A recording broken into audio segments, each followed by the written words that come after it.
Minions of the Zoo is a lovable ragtag group of misfits that sprang up initially as a fan group to Ranting Monkey, Scribelite, Some Dumb American, and their joint Lords of the Night livestream show. Late night discussions in Discord quickly evolved into streams of their own, with each member bringing something new and different to the table for discussion. Led by the incomparable Reject PPC and the One-Ton Hammer, the group rotates hosts known as Zookeepers. Hello everybody and welcome to Minions of the Zoo. I am your host for this evening, One-Ton Hammer. I will be your Zookeeper tonight, Reject. Alright, and welcome to the zoo. I am the Lucky Pop-Tart Inquisitor. Sanguine. Skep Tock. I'm Prospero. Cassie. And I'm Delahazed. Regular streamers, they're known as minions, and special guests are known as traveling exhibits. They're on a nightly basis, so that each show has something unique and fresh for our audience. Minions of the Zoo currently streams at 10:30 Central Standard, 11:30 Eastern Standard Time.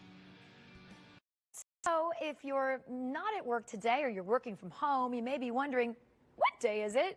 Todd has the answer for us. It's Monday.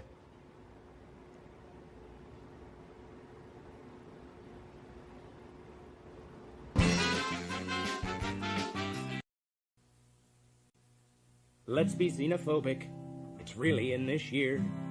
Let's find a nasty, slimy, ugly alien to fear. There's no more cutesy stories about E.T. phoning home. Let's learn to love our neighbors like the Christians learned in Rome. We know we ought to hate them. They're different, you see.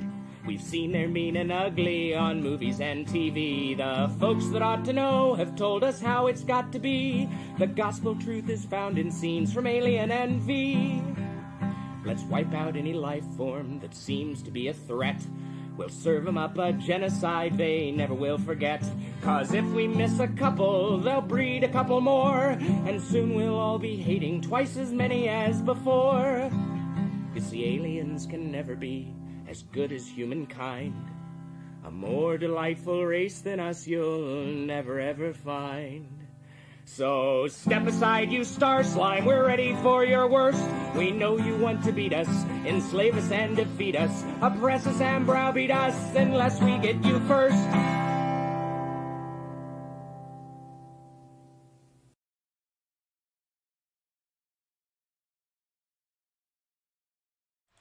Good evening, everyone. Welcome to the zoo. I'm your Zookeeper for tonight, Inquisitor.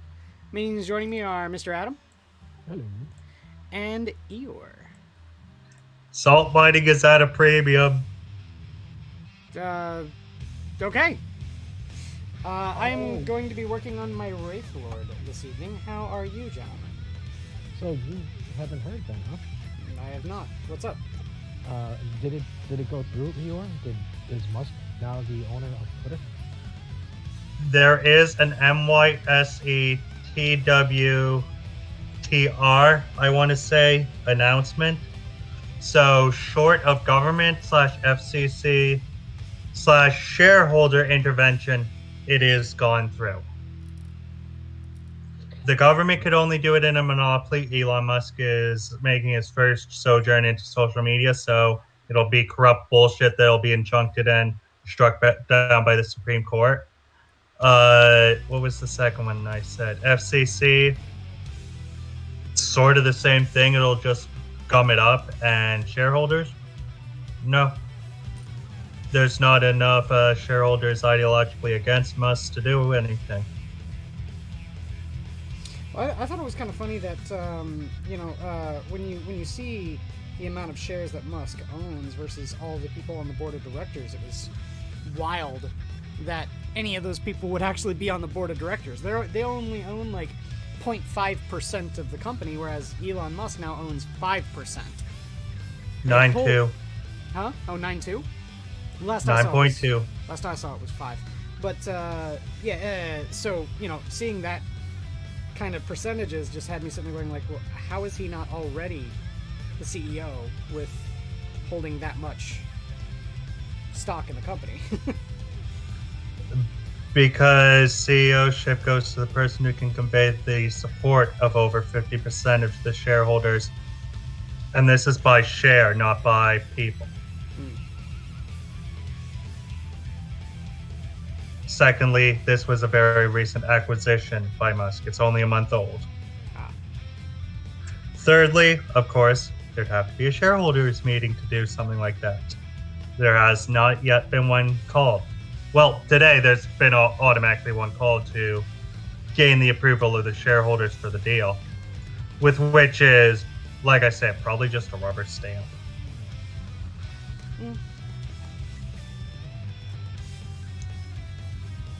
IMO, it couldn't have happened to a better company. Fuck Twitter. I don't care if Musk like runs it into the ground or any of that kind of shit. Good. Well, the platform is garbage. It's been interesting because there's been a lot of people given the old if Musk buys Twitter, I'm going to Canada type of thing. No, leaving Twitter is a trending hashtag right now. Yeah. Good. But the other thing is just maybe people will stop being so fucking stupid. Well, that was the other thing too, because people are like, "Well, I didn't know that being woke meant I'm being showing empathy to people who say truth." You fail to realize the toxicity that a group of people have espoused on that website. But not only that, but just seeing the people who are like, "Oh shit, is he gonna unban people?" And you know who the number one person that they are shitting their pants about? Alex Jones. Oh no. Oh, I would have said Donald Trump, but yeah. Jones is number 2. Yeah, Jones is number 2. Definitely Trump. You know damn well the moment Elon's like, "Hey, and let's bring back Donald Trump." People's heads are gonna explode. Oh, I love it. I would enjoy the salt farming the first day Trump is back online. I just follow his feed just for the salt.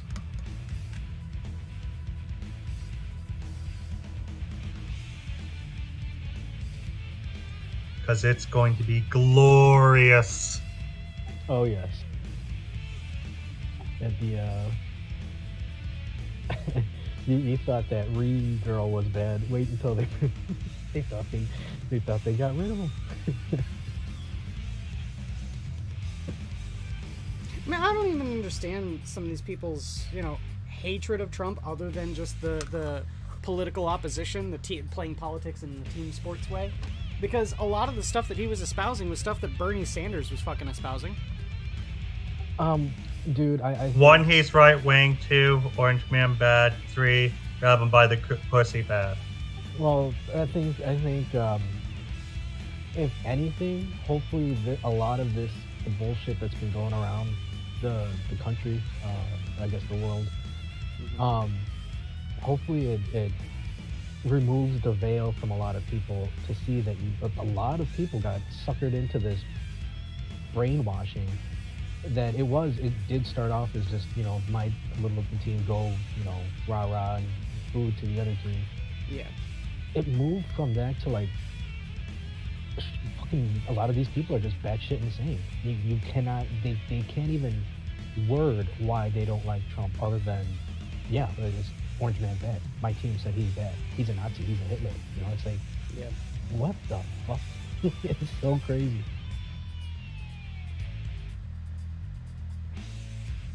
Yeah, the level of frenzy that these people went into with this person is unbelievable. I'll say, and see, that's the thing, man. Like, I sit there and I think back on, the wasted effort that they would put into Trump. And I say, Trump didn't get us involved in 2 wars. Trump didn't, bungle the whole bullshit post 9/11. All that shit was on George W. Bush, but we didn't see people going and losing their shit at GWB, did we? On that, people are idolizing Dick Cheney right now because he's why? not Trump. Why? I know. like, I'm reporting from back at that whole Liz Cheney drama. By the way, she is going to get primaried. I am looking forward to the YME primary. Fuck that bitch.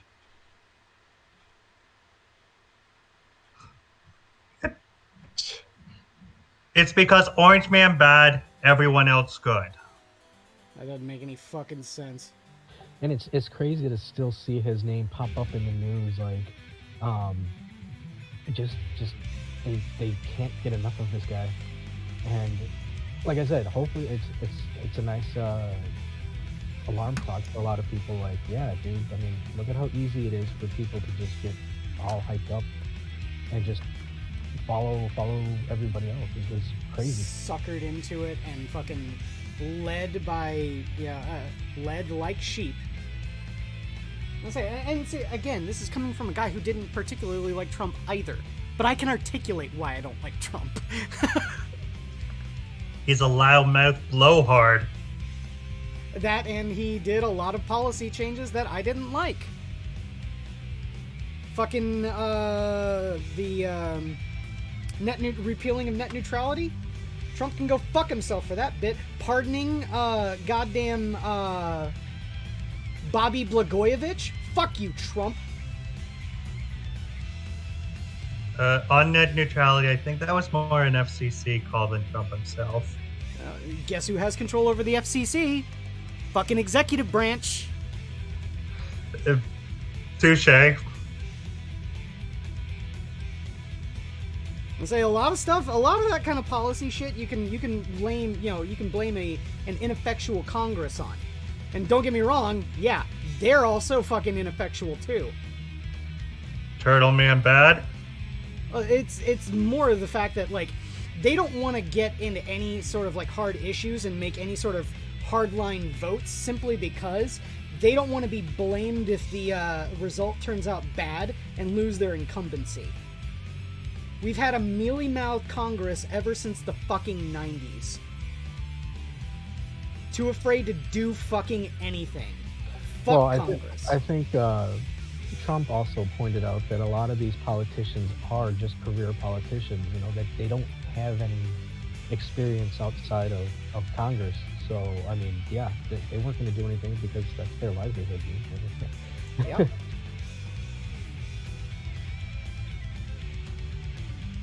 You shouldn't be wanting to get into government as a career. You should feel it's your civic duty to do so and then give it up after your time is done. Yeah, but if they're in there with just one more cycle, they can probably get something done that time. Oh, yeah, so that's the reason why you've got to vote for them.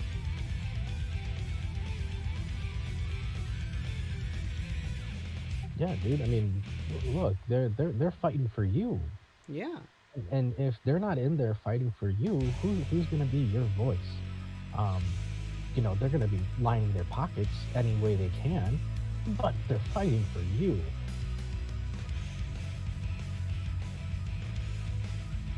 Shut the rhetoric, put term limits on Congress, and have a nice day. Then again, that would lead to an election where 70 senators are being elected. I mean, I think the question is, do we need so many of these people there to begin with? Not only that, but if I remember correctly... I'd argue for more. No. The limit was put in by the Dixiecrats of the 1860s in order to keep the black population that was going to vote overwhelmingly Republican in check. It is a racist thing from the last century put in by the Democrats. And it has backfired on them because the most populous states now are blue states. Yeah, I still think there needs to be a lot less people in government to begin with. But I also heard somewhere that it's not just even if you vote them out or you vote somebody else in, that there's still a lot of people behind the scenes that are constantly working there and constantly doing their shit. So lobbying, professional lobbyists. It's the rot is really deep, and so I mean it's gonna take a lot to fix up, but it needs to get fixed up. Well, that's the problem, is that you can't trust these idiots to work against their own self-interest. You know, they're not going to impose a term limit. That would mean that they lose their career at the end of their term. And this is why it would need to be instituted by a convention of states, not Congress.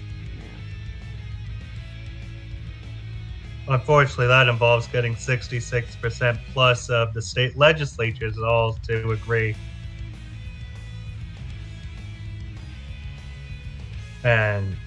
But the good side of it is, if you can get that agreement, the president can go fuck themselves, Congress can go fuck themselves, and only the judiciary can stop it. Well, the judiciary would also probably look at that, depending on the partisan nature of it, as unconstitutional, because it goes against the amendments that set forth exactly how representation is to be handled.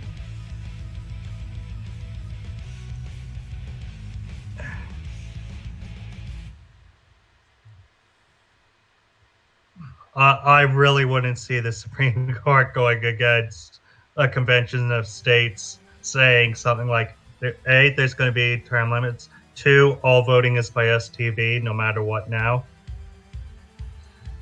And 3, the limit is revoked. Straight up proportion of population.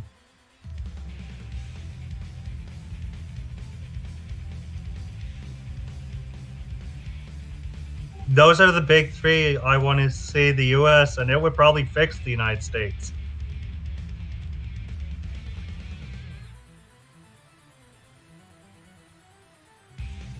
Sure, but you know, something else big is gonna happen, and everybody's gonna forget about it, right? Of course. Some big name celebrity is gonna die, or you know, some fucking crazy weather is gonna happen, or something. Some celebrity's gonna do something stupid, and you know, just like that, everyone's just gonna forget. Slap another celebrity on stage. And what's funny is when you hear people, when they start coming out of that drifting, like how did we forget? How did we forget? I don't know if you saw the video I posted of Patrice O'Neal when he was talking about it back in 2010, and it's like, yeah, it's because people are so quick to just move on with their life, quick to just go about doing, you know, trying to get things back to normal, that they don't stop and question what in the fuck just happened. And so, I mean, hey, I guess we forgot about Afghanistan, you know, I guess, you know, all this shit, so. Well, on the global conflict front, Afghanistan is sort of in the rearview mirror, completely obstructed by our current conflict. Well, now would be the time for the Taliban to actually go about and do all their shit. Let's put it that way. Use the fucking cover of Putin fucking with Ukraine to do so. No, they're pretty much taking over their Afghanistan as it is. So, but I'm talking like, you know, now's their time to go start doing war crimes. oh, just to say they aren't. Well, yeah, that's true. That's true. But that's what I mean. Like even back in the day, you know, there were people who were like, well, hold on, why don't we talk about this? Why don't we look into it? And instead of just accepting whatever the news media tells us. And I think even now, it should be more obvious to a lot of people that, yeah, the news media isn't going to tell you the truth all the time. Like if you think you're going to go, did. Yeah, if they ever did, if they ever fucking did, and that's the whole point. And it's just, well, yeah, but you know, who else are we going to trust? You know, Alex Jones. Well, I don't know. That jar is getting pretty filled. I don't care what's going on. I'm not going to, you know, trust the dude who talks about interdimensional demons. They're demons, people. They're demons.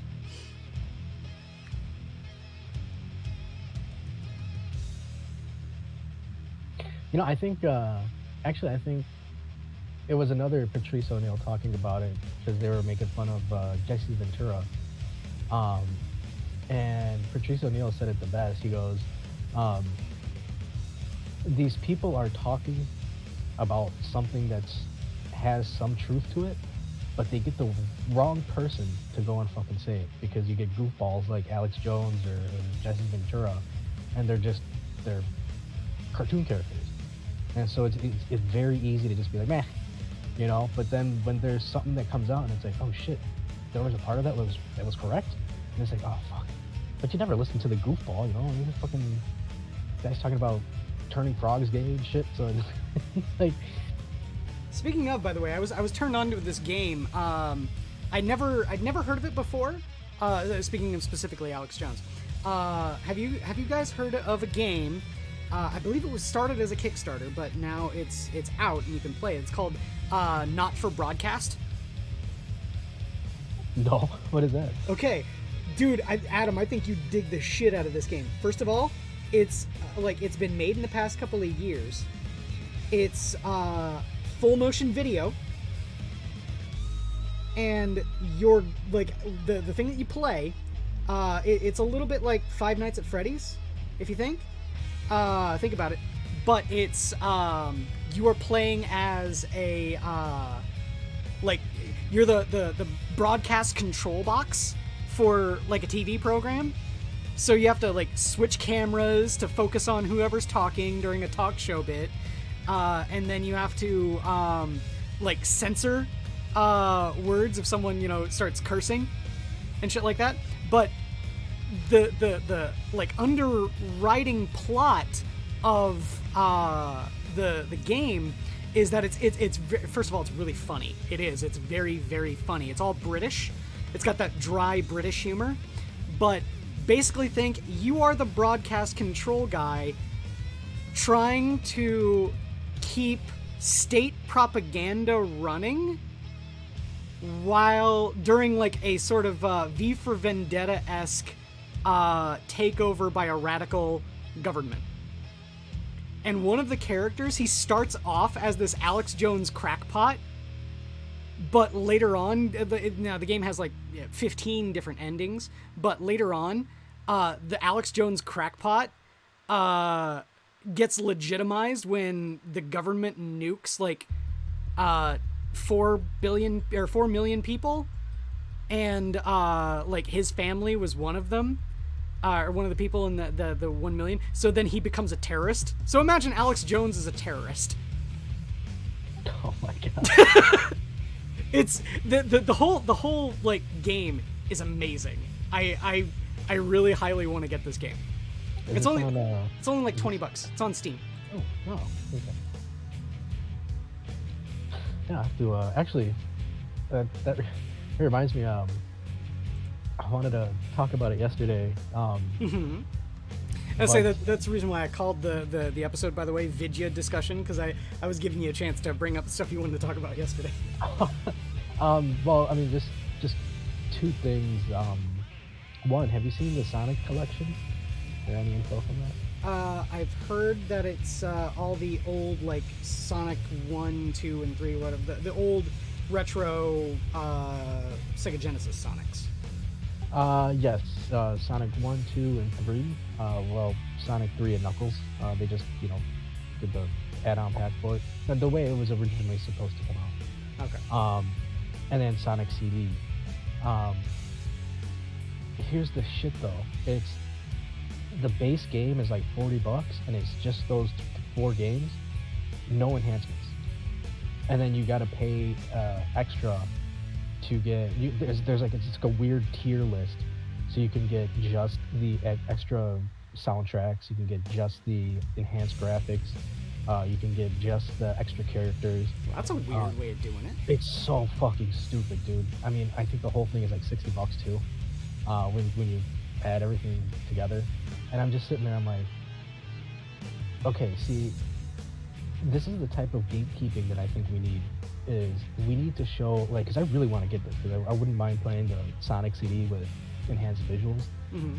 But not only that, but I guess you can't play as Knuckles in Sonic CD for some reason. Well, you never could, because remember, the whole Knuckles thing was now correct me if I'm wrong, I'm not sure about this, but I believe Sonic and Knuckles came out after Sonic CD, but the way to get Knuckles in any of the previous games was you had that top like loading area where you had to load in the Sonic 1, 2, or 3 cartridge into Sonic and Knuckles, and then Sonic and Knuckles into the console to be able to play those original games with Knuckles added. Well, that only worked with the second game. If you put the It also worked with 3. I know for a fact it worked with 3. Well, 3, yeah. Yeah. But if you put the first game in, it gives you that the sphere puzzle game. Oh, okay. Which is that would happen with any game, by the way. Any game, yeah, because it just randomly generates them. Yeah. But in this Classics, you can play as Knuckles in Sonic 1. Oh, okay. Which is kind of weird, you know. There's like, why not just go ahead and add? Because I think you could play as Tails in Sonic C as well. So it's just a weird omission. And I hope if they're gonna do that, they're gonna add Knuckles in there. Why not just add fucking Mighty and Ray as well? I mean, they're pretty cool in Plus. So, but yeah, it's just a weird. And I think this is something that we should be, if anything, because I don't really think there's too much real gatekeeping going on out there. Every time I hear it, it always sounds like some Little Rascal shit, like a bunch of dudes sitting around, and all of a sudden the girl's like, "Hey, can I play?" And they're like, "Nah, you got cooties." Nah. It's like, I don't see that as happening. I can see them, you know, jeering them a little bit differently because it's just how gamers for like are. online games and shit, yeah. Yeah. But I don't see it as so much like, yeah, we don't want you to play because we don't want, you know, icky girl stuff. Or even like whatever the gatekeep is. But in this instance, I say it's necessary because it's like, dude, if we let these people are gonna buy the game. But if we allow this practice to keep happening, well, who's to say that they're not just gonna do that shit and just for every game going forward? All the good stuff is behind the paywall, and if you want just your basic lab, there it is. And it's like, dude, for 4 games, get the fuck out of here. I can understand if it had the Game Gear and maybe even Sonic Spinball, but all those games... that's what I'm surprised it didn't have, was like Sonic Spinball and like Mean Bean Machine or any of that. Oh yeah, Mean Bean Machine. Because, I mean, the only game that's on there that's like worth it in order is fucking Sonic 3 and Knuckles, because that hasn't been released anywhere outside PC collection, I think, a long time ago. Maybe it was in the Mega Collection on GameCube. I can't remember. I don't know. I haven't. Yeah. I haven't been paying attention to Sonic since Sonic Adventure 1. So. I was actually watching RGT talking about. I thought because he was like he had put a video out talking about Sega, and I thought he was going to talk about this, but he was talking about how I guess they're not putting out enough. Like they're pretty much just focusing on Genesis stuff and not other systems. And I'm like, yeah, you know, they should fucking put out some Dreamcast games, because I think they said that they're gonna bring back Crazy Taxi and Jet Set Radio. Well, yeah. Wasn't there a huge like influx of people that wanted to make a new Jet Set Radio, but then Sega wouldn't let it, so they like went and made their own game? Yeah, that's that Bomb Funky something or other. Yeah, that game looks pretty cool. And you can do other, instead of just blading, you can run or bike, or I think they had a scooter in there too. Oh, okay.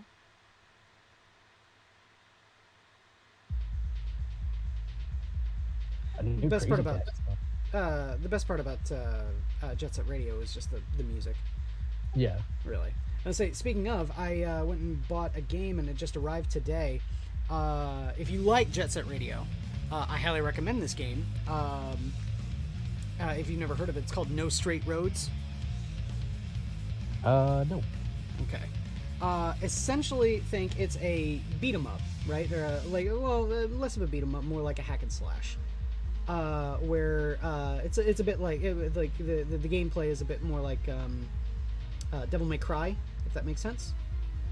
But it's got this incredibly stylized cel-shaded animated look to it, and the whole premise behind it is that there are these two characters named Mayday and Zook, who are trying to bring back rock and roll to a place called Vinyl City, because they had discovered a way to power the city through music.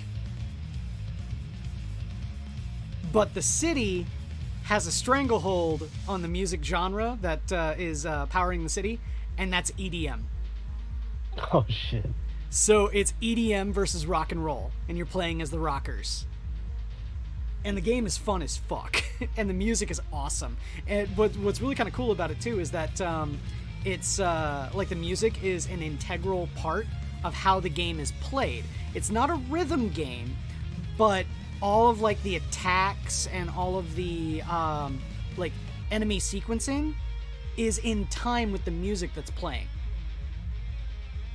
Okay, so it's kind of like that sounds like what's that, PN03 or something like that? PNY03. It was it's old Sega game that came out on the GameCube. Okay. And she attacks with using timing type stuff too. Yeah. Oh well, at least that's what it sounds like. But yeah, that game is fun as fuck. Highly recommend it. What's it on? Everything. PS4, Xbone, Switch, PS5, and Xbox Series X. Damn. Yeah. And PC.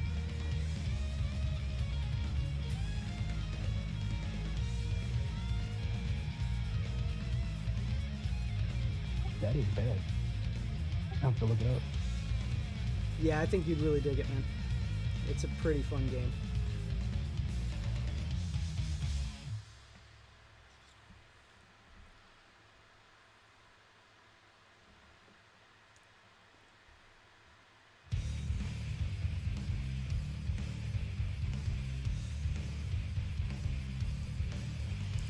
And saying that, you know,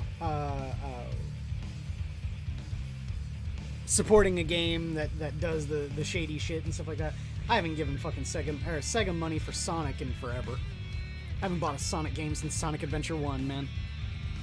Okay, you're decrying a company that, in the world of a modern game release, would cost $70, remove it down to bare bone and charge $40, add everything for $60, which is less than $70, shady. Yes. I think it's mainly just... You're getting what you're paying for. I think it's mainly just the practice of putting shit behind a paywall for no terribly apparent reason.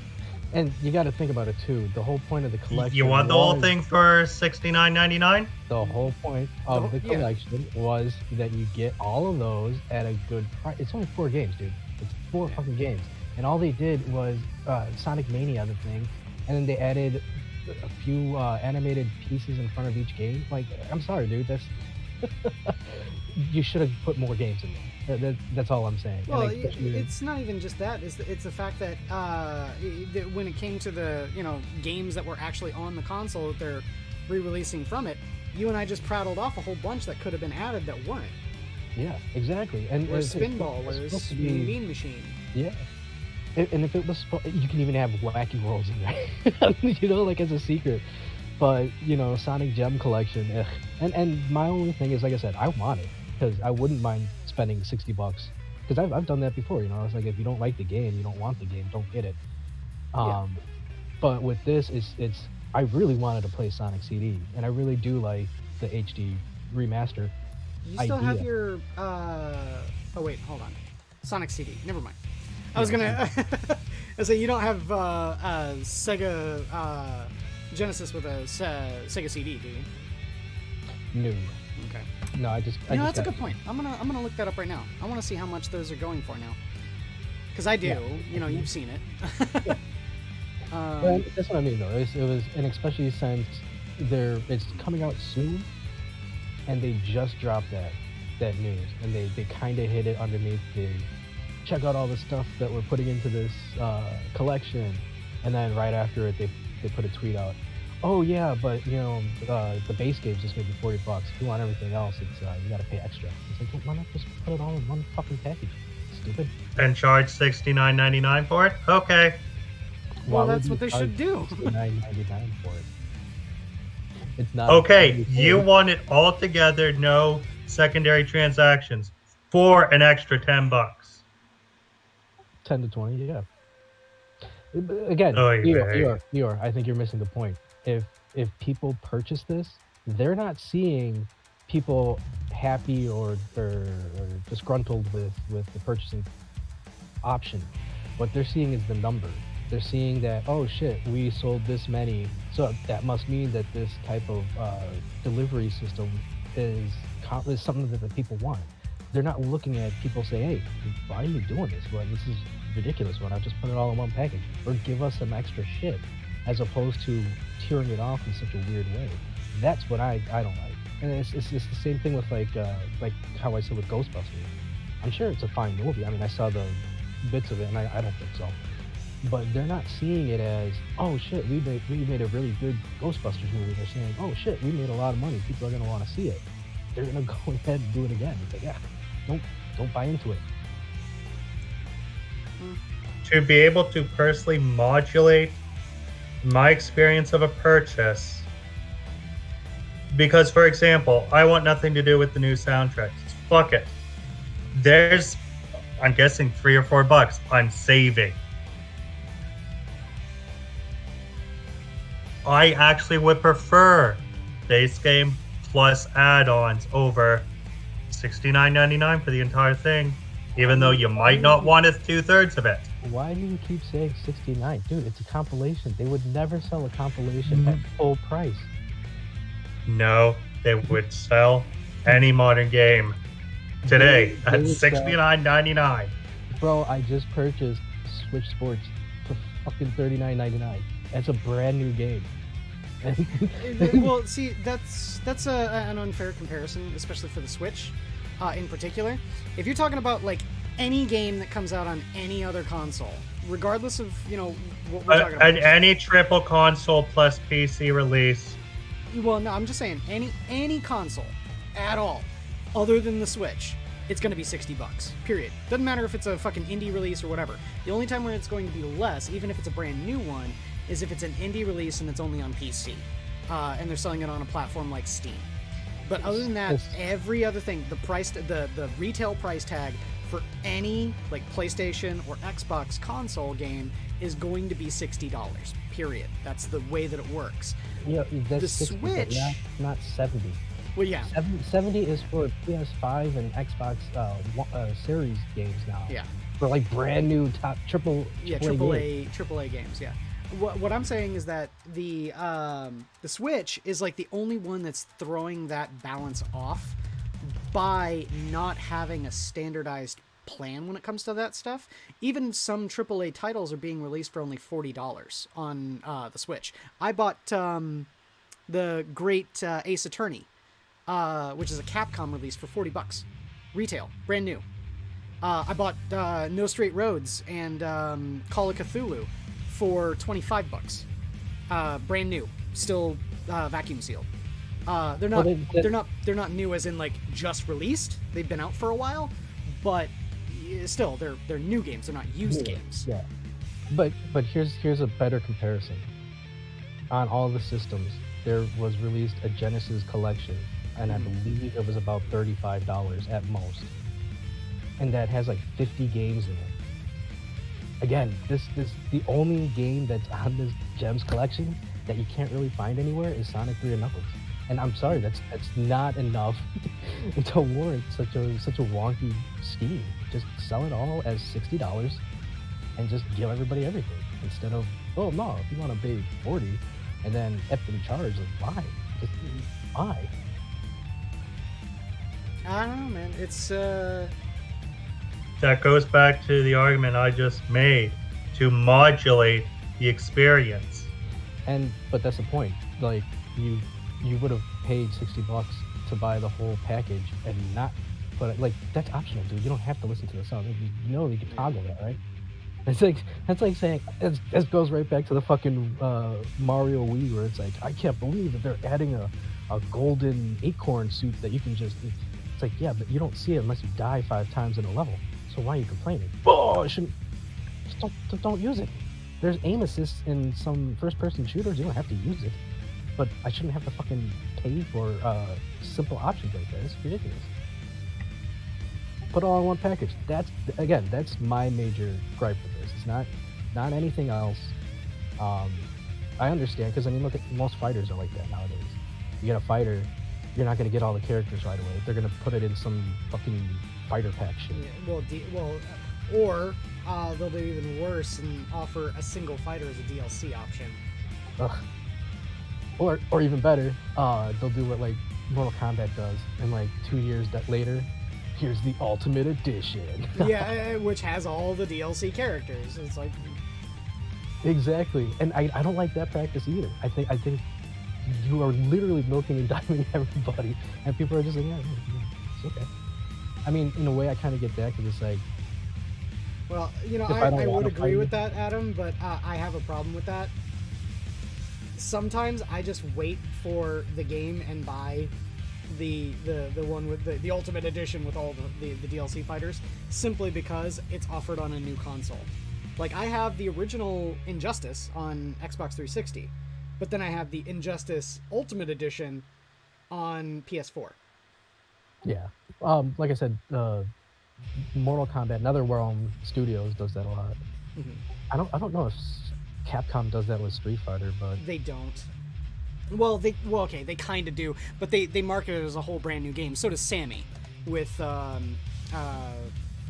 Guilty Gear and Blaze Blue. They'll just put out a brand new Blaze Blue or Guilty Gear with all of the DLC characters. Sneaky bastard. Like, I have X3rd Rev 2, which is all of X3rd, all of Rev 1, and all of Rev 2's DLC characters. You know, see, okay, I think that's why it irks me a little bit more with the Sonic thing, is because with the fighters, mm-hmm. I can kind of understand that, especially if it's like you're getting new characters, you know, new movesets and all this stuff. Yeah. But with the Sonic, it's just like, okay, so different music. It's the same game, just with different music or whatever. Yeah. or even worse, it's like, oh, you if you buy the base, you're just getting the standard view of the video feed of it. If you want to get the high res widescreen HD, you gotta pay. It's like, why? It's like, hey, if you want easy mode, you gotta pay extra for the easy. Why not just include it? It's stupid. Yeah, because it's not like a fighter where it's like, yeah, I don't really, because like Mortal Kombat, dude, I didn't pick up Shiva and Rain and who's Melina. I didn't pick those three up until like way late, and you know, oh shit, it's on sale. Oh, I got some extra coinage there. I'm fucking all right. Yeah, $2. I'll pick it up. Because I never really play as those characters, but 4 games. Get the fuck out of here with that.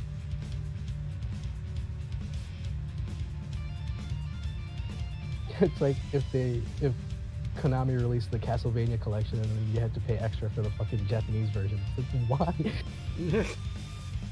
Well, it's that would be ridiculous with the Castlevania collection in particular, is because they had a single Japanese-only game that they put out, which was Dracula no Ichimonji or whatever it was. Is that the one where he has Reeboks or something? Kid Dracula. Yeah, Kid Dracula. Mm-hmm. And that was never released in the States. It was only in Japan. And that's a selling point, you know? Like, hey, you want to try this collection? And we'll give you this extra. I'm not going to say you got a rub run out in front of us. I don't know. There's a lot of shady practices with a lot of video game companies nowadays. And this is just adding to all of the ones that are annoying. Yeah, it's more of an annoyance. And like I said, I really wanted to play because Mania looks really nice. Mania and Mania Plus, they are fine Sonic games. Mm-hmm. And being able to play Sonic CD like that would have been cool. But I can't toss the money on this one. My scruples do me in. Well, I'm a firm believer of, vote with your wallet. Do you not buying the game, is that going to make a difference in the long run? Oh, absolutely not. No, but if you can convince all of the other people around you of your perspective and they don't buy it, then maybe that'll, happen. And, word of mouth travels. I wouldn't even want to do that. I mean, if people want to purchase the game, go for it. That's on you. Well, I mean, in terms of, you would say, I'm not going to buy it, and I'll tell you why. And that's not you telling them not to go buy it. But if you can convince them of your point of view, maybe they won't. That's true. I mean, the only thing I could do is I'm doing my part. I'm doing my part. It's just like Ghostbusters, I'm not going to give them my money and let them think that I approve, especially when I found out what happened. I was like, oh my god. With the digging up Harold Ramis's body and playing him like a marionette. Oh god, it was so bad. The hell? Yeah, there's a CG Harold Ramis at the end of the Stranger Things Ghostbusters. And he does a father-son Kamehameha to fight Gozer. Yeah. God, it's so bad. But even beyond that, just the fact that they made him a deadbeat father, like, God, that was horrible.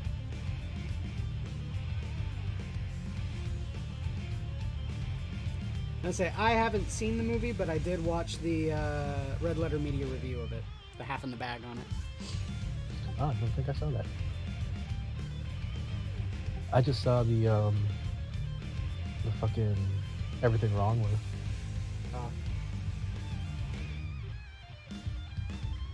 Yeah, no, I mean, I think I've been doing fairly well in avoiding a lot of media stuff. I mean, the only bad thing is I have zero understanding on a lot of like pop social culture type shit. So, I can talk all day about Bigfoot and different types of gray aliens.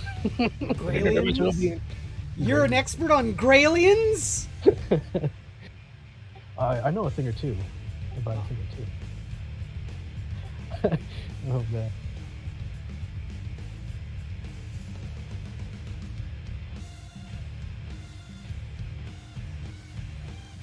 I'm also kind of the wrong person to try and market reboot games like that too. You have to do something spectacular for me to go out and buy one of those, or big one, offer a game that it is really hard for me to go and get a old physical copy of. Yes. Like if Sega put out Panzer Dragoon Saga, I would buy that in a fucking heartbeat.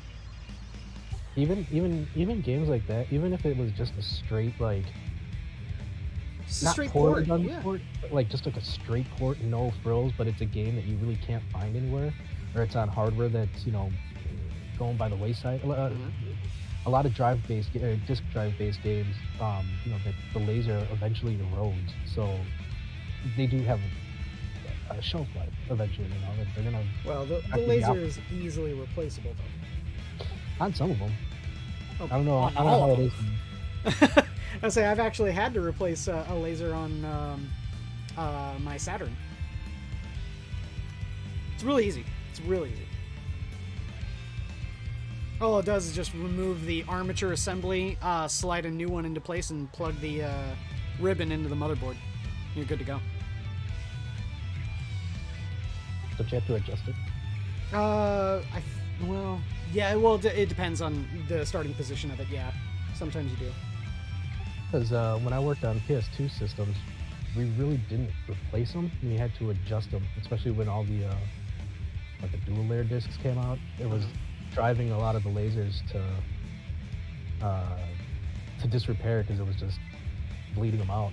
Mm-hmm. I've never done anything with a laser on a Sega Saturn or a Sega CD,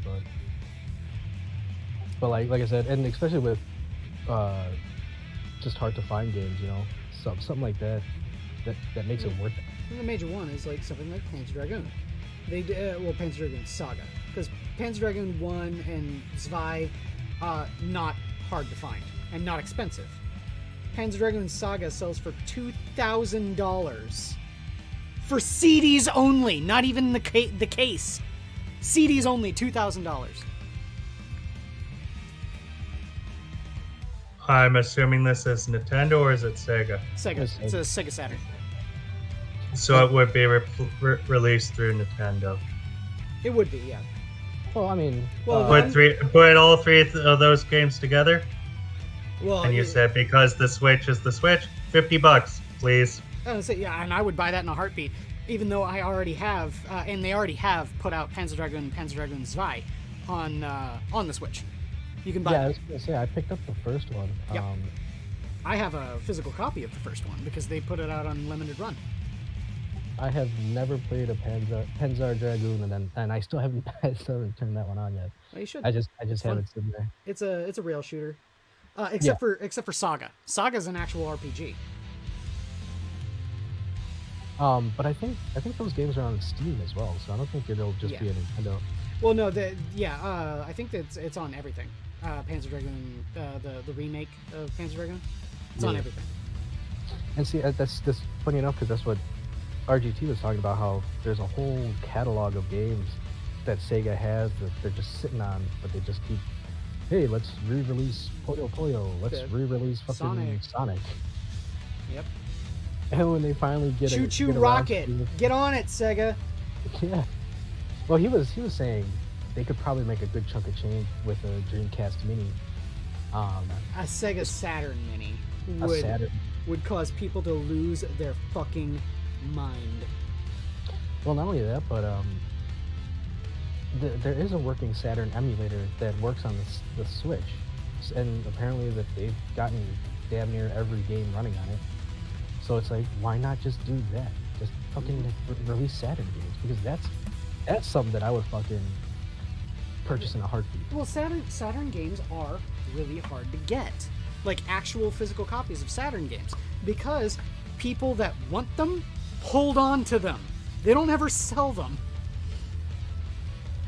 Oh yeah, no, I'm never gonna sell my fucking Shining the Holy Ark. That's for damn sure. I'm gonna say I have Shining the Holy Ark. I have fucking Guardian Heroes. I have Albert Odyssey.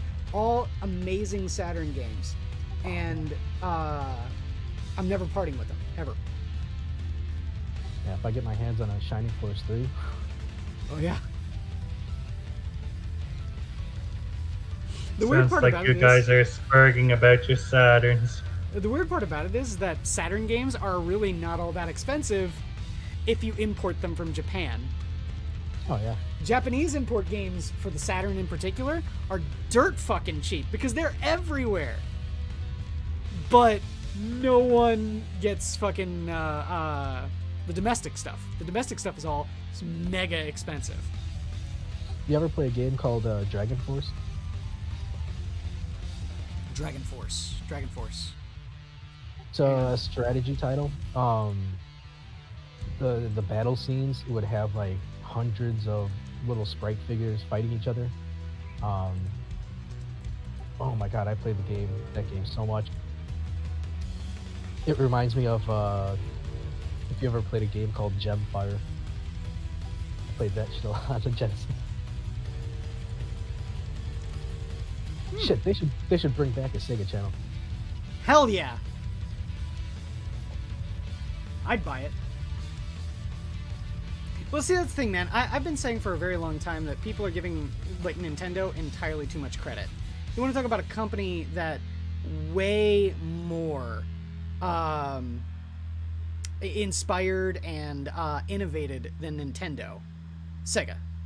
Sega was the first company to create a online multiplayer platform, a broadband online multiplayer platform. Sega were the first ones that made optical drives to go with their consoles. Sega CD happened way before anything that anyone else did, especially PlayStation. Sega innovated so much when it came to all of that kind of shit. And the one thing that gets me is when people sit there and say, Final Fantasy VII was the first 3D RPG. Wrong. I would say, where's the Trump gif? Wrong. Shining the Holy Ark was the first. It came out, I think, a year before Final Fantasy VII.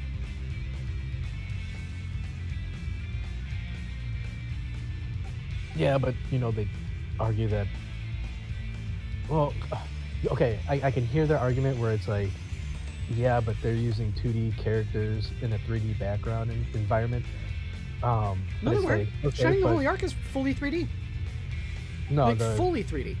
the characters are sprite-based. I mean, they're rendered 3D characters like Donkey Kong Country, but they're using the 2D sprite-based for the characters. But on the flip side, Final Fantasy VII isn't fully polygonal either. It's fucking 2D art screens with polygon figures on top of them. So it's you can't really argue if they're gonna sit there and say that Final Fantasy is the first one and then poo-poo Shining the Holy Ark. It's like, no, Shining the Holy Ark, dude. It was the first. Yeah, like I said, it came out a year before Final Fantasy VII. Man, that game's cool.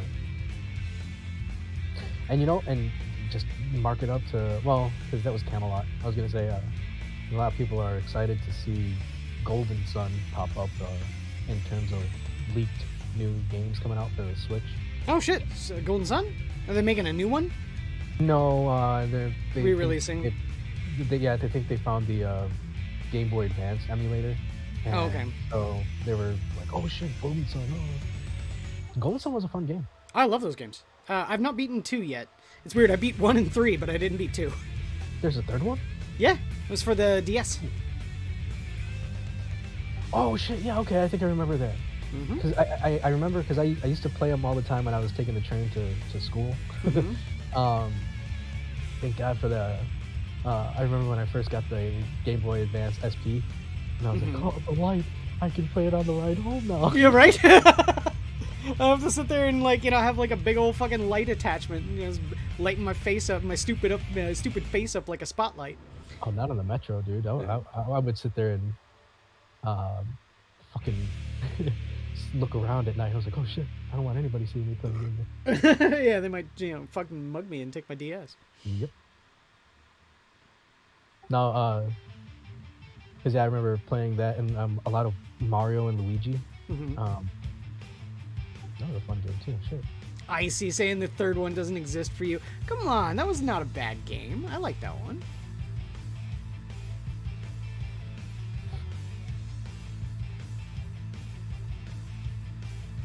Obviously, the first 2 were better. Essentially, the plot of the third one was you're playing as the descendants of the characters from the first game. Oh, cool. Like they're kids. Yeah, I barely remember the story. I just remember I really liked the battle scenes and the music, of course, was excellent. Oh yeah, the whole game was great. Oh yeah, no. Camelot, it makes them. Do you crazy. have a Genesis, Adam? Yes, I do. Genesis Model 2. Okay, but you don't have a Sega CD. No, sir. Okay. I say, on eBay might be something to troll around for that. I just found one being sold on eBay for $60. Get out of here. Yep. Well, $66, sorry. And it comes with one of the NHL games and Link's Golf. Oh, nice. The fucking I had 3 Sega CD games when we first got one. It was the Genesis collection. Haha. They've been pulling that shit all the way back then. Yeah. I remember it had like Golden Axe 2. Yeah, Golden Axe, Streets of Rage, Echo, yeah. Yeah, I had that. I had the Power Rangers game, like a full motion video game. Oh, okay. And fucking Sewer Shark. Sewer Shark came with it, so yeah, of course. Well, no, we got it used, so. Oh, well, it's good that it came with it because a lot of people actually sold Sewer Shark off and they didn't sell it with the console. And it's I can see why it has a bad rap. It's not a very good game. Once you kind of get used to the controls, it's I don't know. It's not too bad. I mean, it's kind of playable as far as those types of games go. Slipheed was a better version of it. Oh shit! There was a game there was a game that I had on. It was on Saturn. Mm-hmm. I want to say it was called like Solar Flare. I don't remember the name. I just remember there's a part in it that scared the shit out of me. Like a video comm comes in and it's supposed to be this, like it's just a face of a dead pilot or something like that, and they're moving their mouth up and down.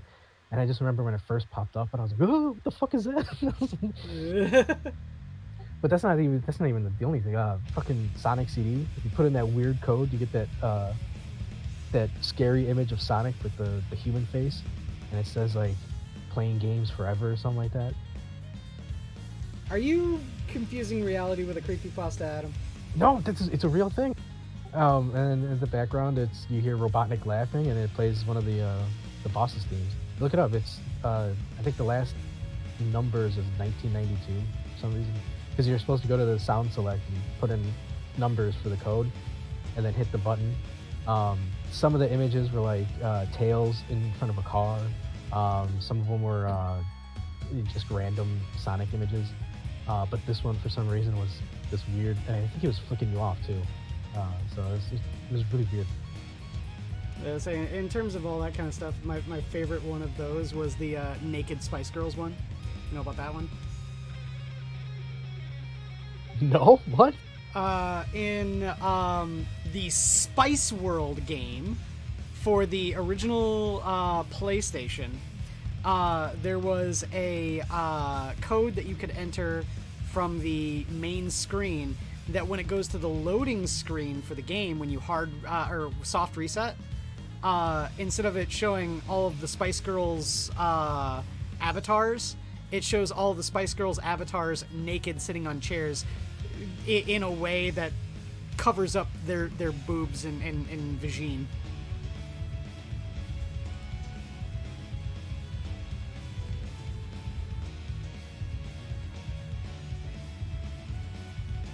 What was this on? PlayStation.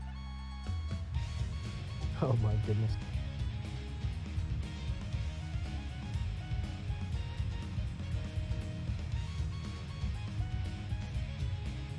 Hey, where can I post this video? Or you know what? I'm just gonna send you a DM in Discord.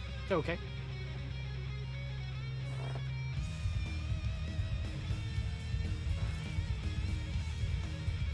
Yeah, just looking at the image just brings chills. Majin Sonic or something like that. Majin Sonic.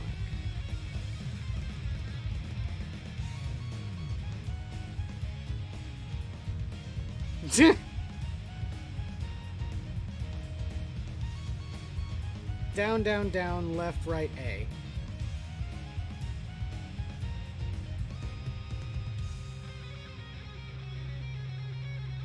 Oh, yeah. Okay. You know, I'm not shocked that people started writing stupid creepypastas when shit like that exists. That's what I mean. Like, it makes sense. Like, because I only recently found out about, like, Sonic EXE. Mm-hmm. Oh. Okay. Like I said, I don't really dive into this type of stuff. But, yeah, when I saw that, I was like, okay, it makes sense. Because, yeah, when I was young, when I was a little kid, and I saw on a game FAQs, hey, go into the sound test and put in these numbers and you'll get some random images. And this one just said creepy Sonic. I'm like, okay, so put the code in and all of a sudden it's that, and I'm like, I'm shitting my pants. I'm not playing Sonic CD anymore. That's funny.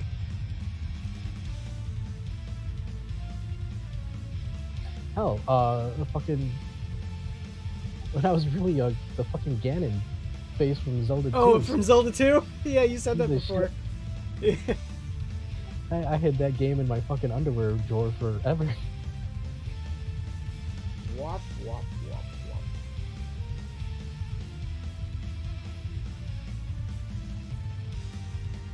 You know, I never gave Sonic 2, I never gave Zelda 2 a fair shake when I was a kid. It's only after I was an adult that I went back and played it and realized that it was actually a really good game. Yeah, especially with when you get into like battles. and especially in the later levels when you're fighting like the lizard people or the bird people, it actually works, you know, because you're actually fighting them.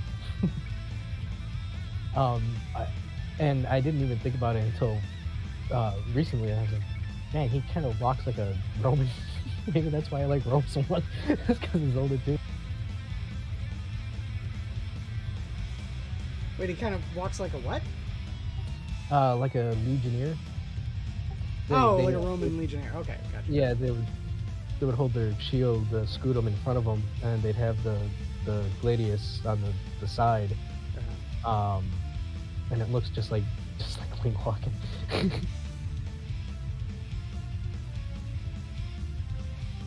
Link was always supposed to have a kite shield, wasn't he? Yeah, I think the first depictions of him are with a small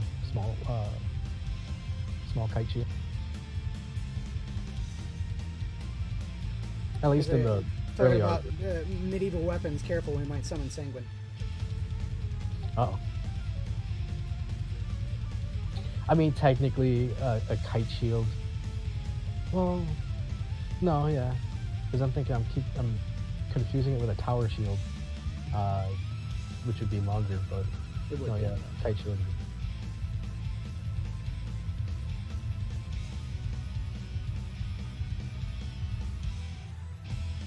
Yeah, I don't even that even fucking can't believe that they're delaying that till next year. How the fuck are they delaying the second Breath of the Wild till next year?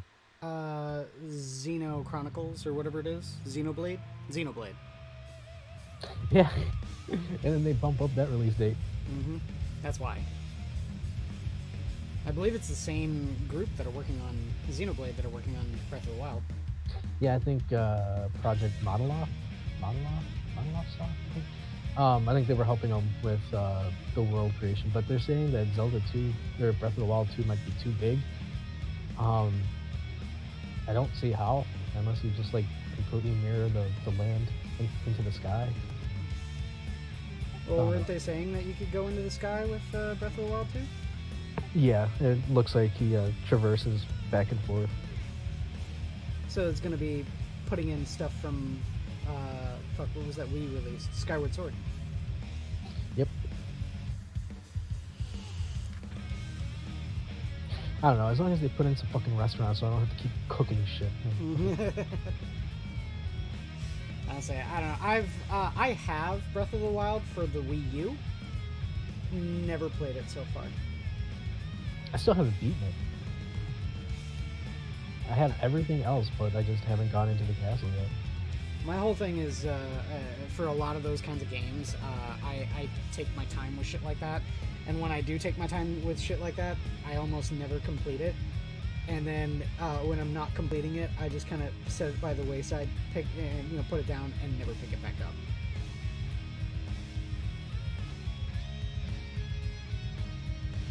I hate it when that happens. Yep. Those kinds of open world games, I do that. And it sucks too, because I really want to play a lot of them, you know? I just know, and it's funny because, I brought it up earlier. I'm probably going to play the fuck out of Switch Sports, dude. Well, didn't you say that you're going to use that as like your Sunday night game? Oh yeah, play that during streams? It'll be nothing but bowling, baby. Or the sword fighting, because the sword fighting was pretty fun too, especially playing that online. I went and when I first got the Clubhouse 52 games, the very first thing I did was I played the bowling on that one, and then once I discovered the formula for it, I just kept on playing all night until I got a perfect game. You remember?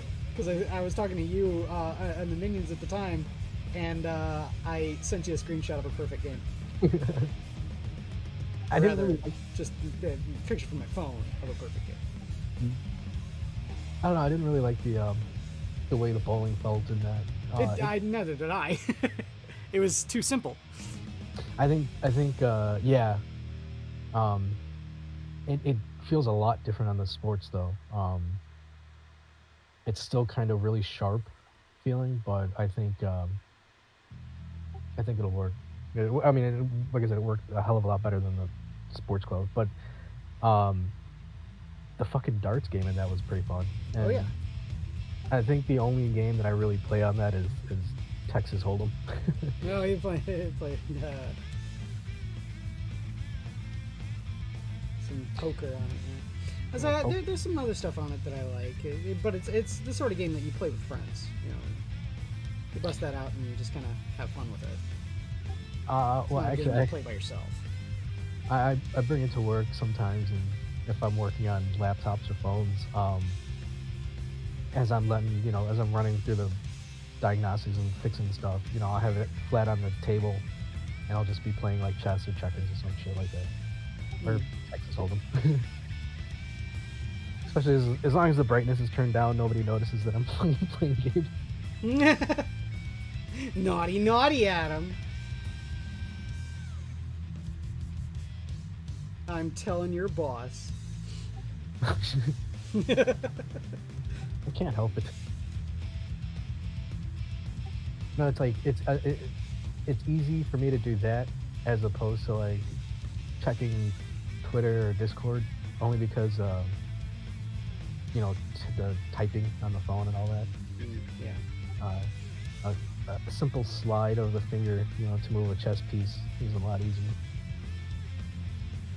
And I learned how to play dominoes. I never learned how to play dominoes until I got that game.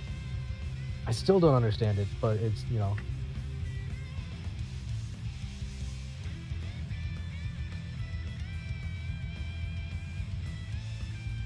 Hey, Eeyore, can we put you to sleep? Nope, I just have nothing to contribute to retro game conversation. Oh, come on. I know you can talk about retro video games. What was your first video game console? SNES. Really? You still have it? Not on me, but I know where to find that very same console. Oh, good. Don't get rid of it. Yeah.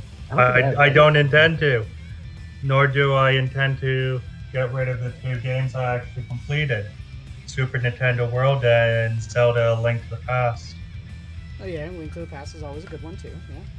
So I don't actually have a physical copy of Link to the Past for the SNES. I have it for the Game Boy. The Game Boy Advance. Did it get... I think it was only GBA that got released. Yeah, because the sequel came out on 3DS. Yeah. Wait, Eeyore, you're saying that that's the Super Nintendo that you had when you first got a game console, or when you were younger? It's the very same console. Damn, dude. Quiz, do you have anything like that? Oh yeah, my Genesis. See, I've got a Gen 1 Genesis, a Gen 2 Genesis with the Sega CD, and not my Master System. I actually had to rebuy my Master System, and not my Game Gears anymore. So yeah, no, it's my original Sega Genesis. I still have. I don't have my original NES. That's at my dad's somewhere. I have no idea where. And then my original Sega Saturn, my original Dreamcast, my original Xbox, all of those I bought when they were new and not used. Damn. Old school games. So like, when we got our Genesis, we sold our Nintendo and all the Nintendo games that we had to get it. we sold like, this is how awesome Funko Land was back in the day, Mm-hmm. The system, a couple of controllers. For those not in the know, by the way, Funko Land was the Chicago-based GameStop before GameStop was a thing. GameStop actually ended up buying Funko Land. There's a Funko Land and EB Game. Mm-hmm. But yeah, so the system, a bunch of controllers, Game Genie, all that shit, and like 40 some odd games. Mm-hmm. Just to get a Genesis 1, with, and I remember the games too. Decap Attack, Cyborg Justice. Cyborg Justice. Fuck I yeah, love bro. it. When I'm walking on break, I'll hear that song pop in my head. Boom, ba-da, ba-da-da-da-da-da. I can't help but just start strutting things. Yeah. God, that game was fucking infuriating. I love it, but yeah, it was a frustrating game. It's just the controls was weird. It was, yeah. I remember as a kid, I didn't have any problems with it. I went and I never had Cyborg Justice. I had a friend that lived like 2 houses down from me that did have Cyborg Justice. So we always played it at his house, but I have since bought Cyborg Justice for myself. But it didn't come with a manual. So I'm sitting here struggling trying to figure out what the fuck the controls were, but I felt like back in the day when I was playing it as a kid, I knew what the controls were, and I wasn't that bad at the game. I play it now, I fucking suck. Yeah, how to rip off limbs and... Yeah, and like attach them, yeah. Icy says it's Sega Mega Drive, it's at her mom's. Hey, all I gotta say, Icy, I want to know, do you have the most important European release ever? Zero Wing. Because that didn't come out here. That's Set of Us the Bomb, right? Yep. All your base art belong to us. That was a European-only release. We never got it here. Zero Wing, it reminds me of a game. It was released out here, but I think it's harder to come by. It's Steel Wings, I think it was called. Wings. Where you play as either a plane or a Zeppelin. It was a shooter, like a shmup. I think it was Steel Battalion, maybe. I don't know. No, Steel Battalion was the Xbox with the massive fucking controller. Yeah, the controller game. Yeah. No, obviously, when we got the Genesis, this is back in the day that it was, you had to get games for like, I got Sonic, we had to get a game for my dad, and he got Ultimate Quicks. And some game called Zoom. And the only reason I remember Zoom is because every time he completed a grid or something like that, he's like, "Come on, boy." And it's been stuck in my head forever. Yeah. I said my dad. I remember back in the day, he would always take my Game Gear, and there was one game in particular called Crystal Warriors. Basically, think of it as a roguelike before like the big advent of roguelikes because of Binding of Isaac. Hold on, because you say when you said that name, an image popped up in my head of a dude holding a sword. Yes. And I want to say he's an orc, but I don't think he was an orc. No, he's a human. Yeah. Okay, because I think I remember seeing this at a video rental. I remember seeing it like, oh, want to rent this? Well, it came out on the Master System as well, but it was re-released on the Game Gear. 100% port. It was the same game. Oh, nice. But yeah, let's say I remember my dad used to take my Game Gear and play the shit out of that game. Yeah, I got pretty much got my start with playing Burger Time with my dad. Mm-hmm. And it's talking about original consoles. The only one that I had left that was actually from my past was my old 7800, Atari 7800. No, 7800. Yep. So yeah, hold on to that one, man. I don't have it. Oh no. My ex-fiance held on to it. Yeah, wonderful. Sucks.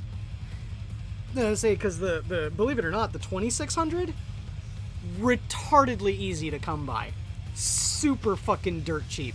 Everyone has a 2600. We had a Sears arcade system. Nice. It was when Atari went to go sell the 2600. I think it was outside. Mm-hmm. They went with Sears, and Sears was like, "Okay, we'll sell it, but we're gonna put our name on it." Essentially, yeah. It was the same 2600, but it was just branded. Well, it's the same as Intellivision. Intellivision made games for the 2600. Yep.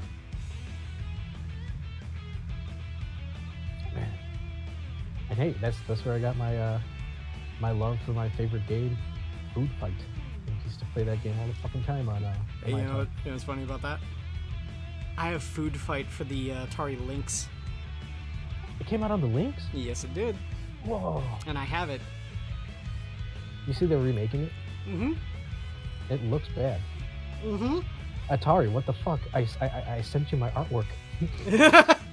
You could have had me work on it. I would have made it look like a Chuck Jones production, dude. Let's put it this way, dude. Do you expect Atari to do anything right after the fucking Jaguar? See, I don't know. I kind of want one of their new VCS systems, video game console system, whatever the fuck they're called. Which is essentially just a computer in the shape of an Atari. Oh, see, man, okay. I kind of want a Jaguar just for the meme of it. I mean, I have an N64 just for the meme of it. But Jaguars, for some unknown and ungodly reason, are expensive. Like, if you get expensive. You should pick up a game for 64 called Mace, and we should stream that. Mace? Yeah, it's for 64. It's like Soul Calibur, but 64 Soul Calibur. I say I have fuck. What's the name of it? Hold on, I got my phone right next to me. Let me find it. I mean, I'd go and get it. You know, just pick my ass up and you go and get it off the shelf. But that's too much work. That's too much work. I have all of my games like written on my phone, so that way when I'm like going around to like, you know, rummage sales, going to like a fucking thrift store, going to half-price books and stuff like that, I know what I have, so I don't buy a game that I already have. You know what I mean? But I've got this one for the 64 called Dual Heroes. It's a fighting game, and it is fucking terrible. It sounds familiar. I think Video Game Nerd did a video on it. Probably. That's probably. But you said right. Mace? Yeah, the cover has like a red knight holding a sword, I think. Okay, wait, I think Game Grumps played this. I remember renting it and I was like, oh my god, this game is fucking awesome. Hell Knight! Executioner! I would play as the dude with the shield, and I think he did have a mace, now that I think about it. Or a hammer. No, he had a flail. Oh, a flail, yeah. Nodo's Cull, or whatever it is? He looked like Tony Stark. Yeah. Yeah. With a black shield. Yeah, only because, like I said, I'm always picking the sword and shield guy. Wield the power of Mace! Wasn't there another fighting game called like Gods or Immortals or something, and I had like a green guy in the front? I have no idea about that. I didn't really get into it. I remember, funnily enough, when 64 was coming out, I was really into the Saturn. And my uncle had a PlayStation, so I was playing Tekken over from time to time whenever I got a chance to play PlayStation. Mm-hmm. I remember my buddy was like, "Oh, dude, we're gonna get the 64," and I'm like, "That looks like shit. All the characters are just like big blocks. It looks like Gumby shit." I'm like, the Saturn is giving you full motion video. I'm like, it's movie like the things look great. And then a year or two down the line, I'm sitting there jamming out with the 64, and he was like, "Hey, I thought you said it looked like shit." I'm like, "Shut up." Well, it does, but that's okay. I'm enjoying my games, okay? I'm not gonna sit here and tell you old Adam was wrong, but old Adam was wrong. New Adam does not throw old Adam under the bus. Oh no, I hated the N64 back in the day. I hated that console. I will say, because where I used to live, growing up, I had to walk to a place called Barrington Square Mall. Oh yeah? Yeah. And a long time ago, though, I had like a movie theater. That's where I played Street Fighter the movie, the arcade. Mm-hmm. Okay, wait, hold on. My favorite bit about that. Okay, I've got a friend. She currently works at this place. There's a Chicago-based video game company. They make the Golden Tee games. If you know about those, go to any bar. Swear to God, any bar on in the Midwest, and you'll find some place has, or they'll have a version of Golden Tee. It's a golf game, but it's played with a trackball. Okay, Very popular. Yes. That And company, it's called Incredible Technologies, makes that game. So they rake in money hand over fist, all right? And they now currently are pulling a Konami. They make all of the video console games for all of the slot machine games. So like all those video slot machine games that you see at like fucking gas stations all over the Midwest. Yeah, 9 times out of 10 is going to be Incredible Technologies that made those. Okay? So she works there, and only after I found out that she worked there, because again, this is a Chicago-based company, I went and looked at their video game library, and they made the Street Fighter, the movie, the game. Nice. I'm all like, that should be a black stain on your record, guys. It's the only. I mean, for pure meme potential, it's probably like, isn't it like The Room? It's so bad it's in that good way. No, it's not good in any way. It's just a really, really memorably terrible game. It's much in the same way that I own GoldenEye, simply because it does occupy that same sort of The Room, category. I don't give a shit about any of these people talking about their rose-tinted goggles or any of that kind of shit. GoldenEye was a garbage game. It always was.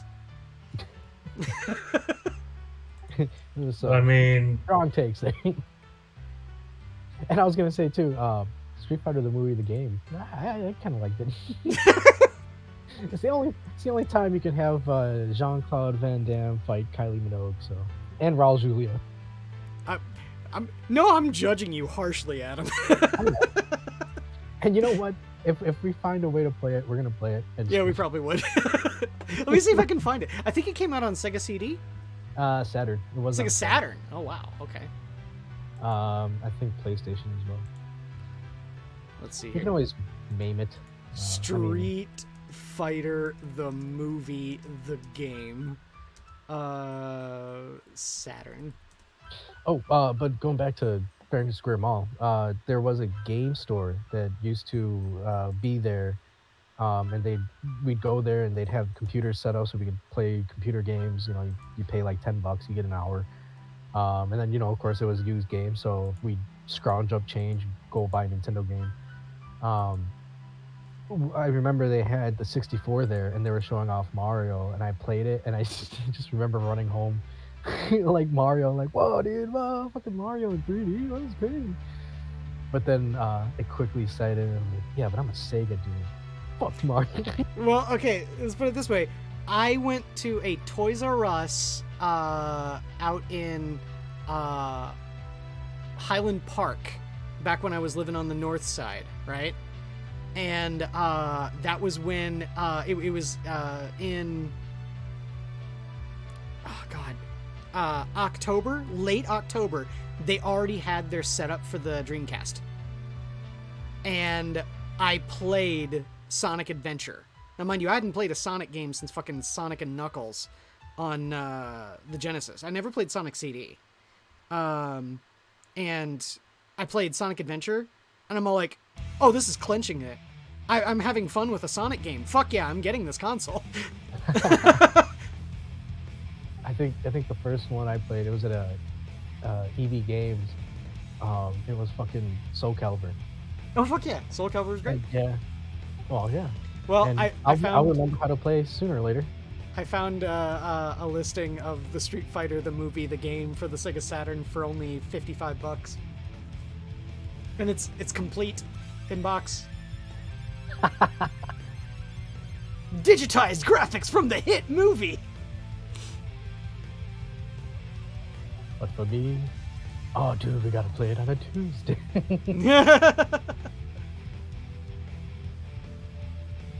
I think I might try to get it.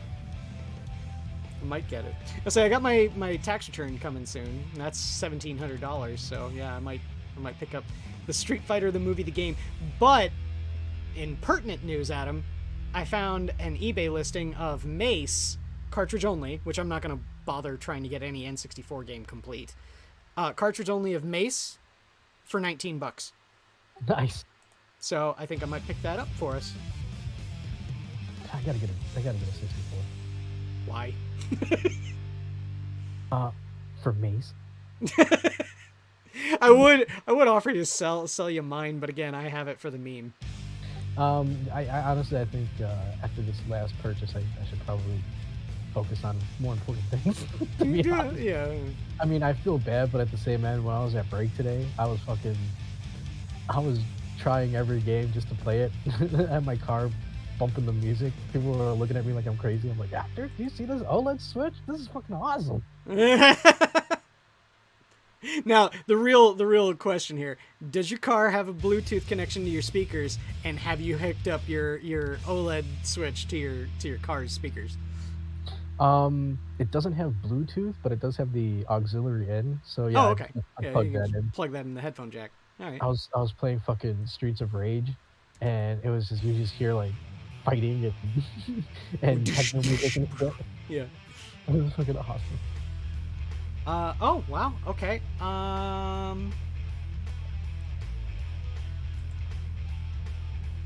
Oh, and I found out that the cloud save data on the Switch, you really need to keep tabs on that.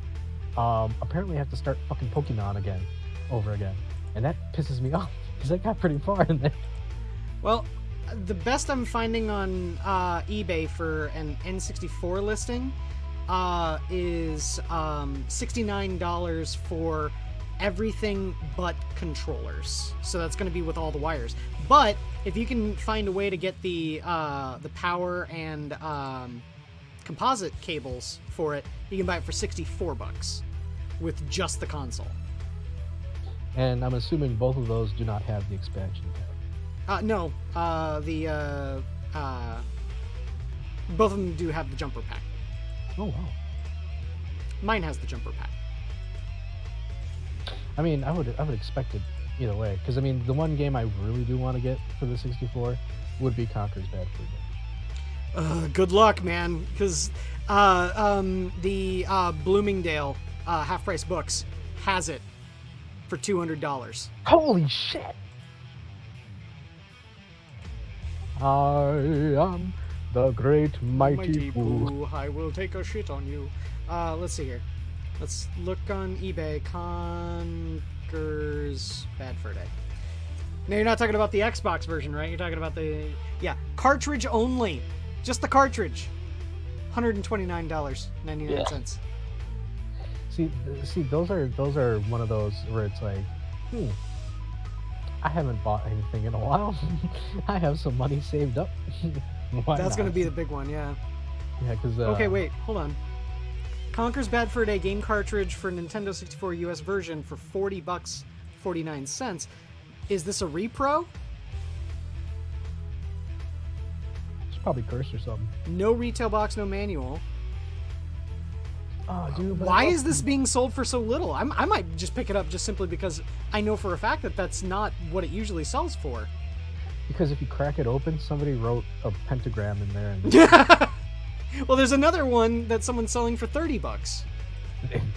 That one's even worse. That one has a decaying tooth. Huh?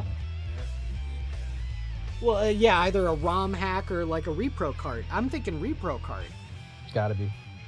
Because, I mean, that's the big one is the one that I saw here recently was Shantae. If you have the original Game Boy Color Shantae, oh my god, you are sitting on a retirement fund.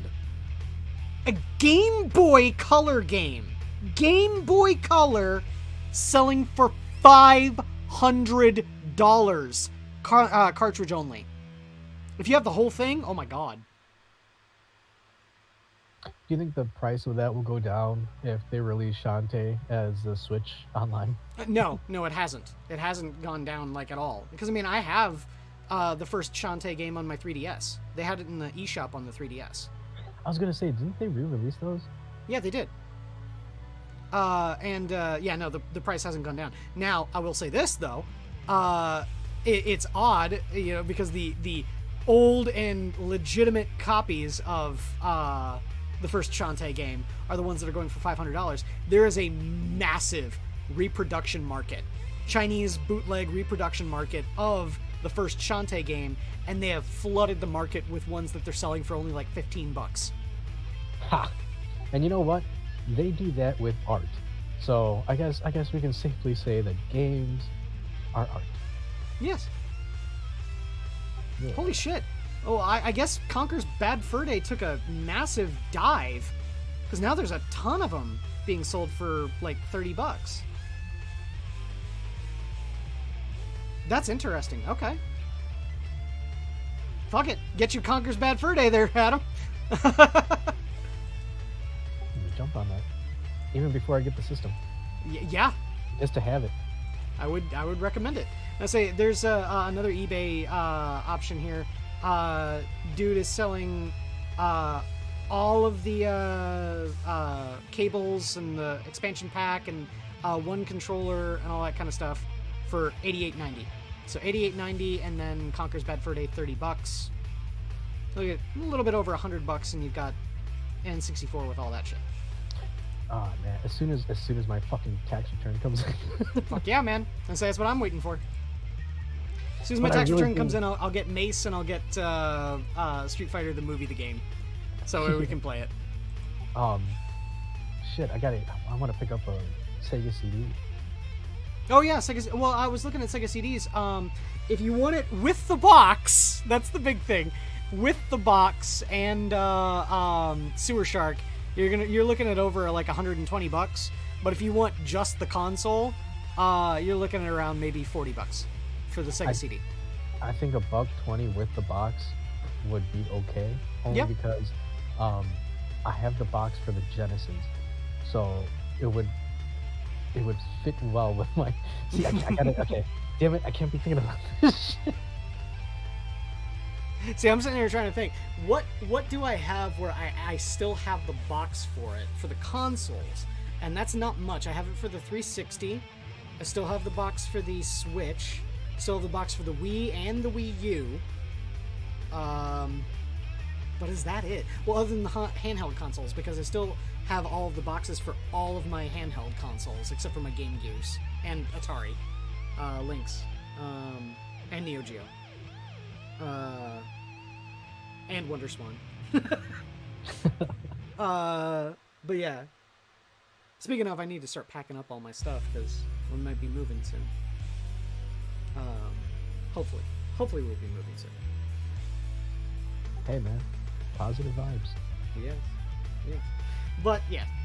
By the way, we've been going for well over an hour and a half here now, so I think it's about time that we might close up the zoo. Also, I saw Icy here had a soccer game, Lion King, Aladdin. Aladdin, oh my god, for the Genesis. Hands down better than the fucking Super Nintendo. Way better. Hey, they had actual Disney animators working on it. Mm-hmm. Say the Genesis Aladdin. I remember when I was a kid, that was my my white whale. I needed to be able to beat that game legitimate, and I spent every waking moment playing that game until I could. I think I only played Aladdin on Sega Channel, but I remember we did have Lion King. Mm-hmm. I just remember the fucking second level was the worst. Was it the second level or whatever, the one with the monkeys? That was the worst fucking thing ever. Yeah. The tossing Simba around, yeah. I think it was a puzzle or something. You had to go to the right monkeys or something. I don't know. We never really got past that.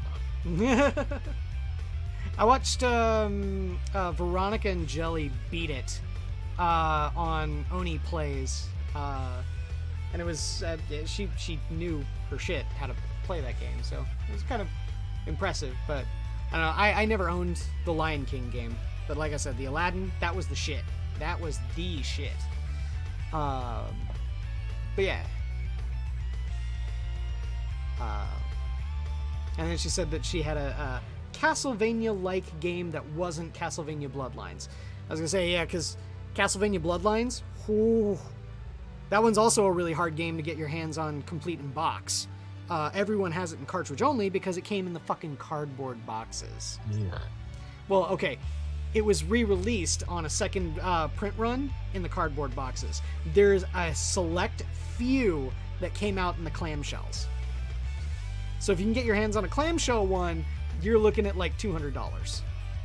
Yeah. You can't put your hands on a clamshell. Otherwise, you're going to be canceled like Trump. Grab him by the clamshell. Grab him by the clamshell. Cardboard boxes. Only the best clams. Only the best clams. Nobody has better clams than me. But anyway. We've been going for an hour and 40 minutes. I think it's about time we clean up the zoo here. Thank you all for coming out, watching some paint dry. Be sure to watch tomorrow where Skep Tock is the host. And yeah, take care, everyone. The zoo is closed. Night.